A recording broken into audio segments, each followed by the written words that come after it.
ఈరోజు మధ్యాహ్నం అందాజ 1-1:30 గంటల సమయంలో స్థానిక పుట్లూరు రోడ్డు నివాసి అయినటువంటి సోడాల హాజీ అనే వ్యక్తి తాను ఈరోజు స్థానిక మాంసం దుకాణంలో పొట్టేలి తలకాయ కూర 800 రూపాయలు తీసుకున్నాడని చెప్పని అది ఇంటికి వెళ్ళి వంట చేసే సందర్భంలో దాదాపుగా 20 విజిల్స్ వచ్చేంత వరకు కూడా అది ఉడకలేదని చెప్పని సరైనటువంటి ఈ కూర ఇవ్వడం లేదు, మాంసం కూర ఇవ్వడం లేదని చెప్పని పోలీస్ స్టేషన్కు రావడం జరిగింది.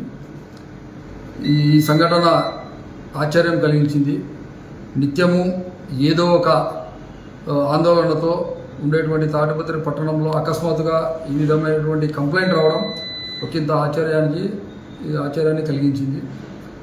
సదరు హాజీ ఈ యొక్క తలకాయ కూర ఉడకడం లేదని చెప్పని పోలీస్ స్టేషన్కు వెళ్ళినాడని చెప్పిన సమాచారం తెలుసుకున్న మాంసం దుకాణదారుడు అతనికి ప్రత్యామ్నాయంగా మరి ఒక కేజీ మామూలు మాంసాన్ని ఇచ్చినాడని చెప్పని తెలిసింది.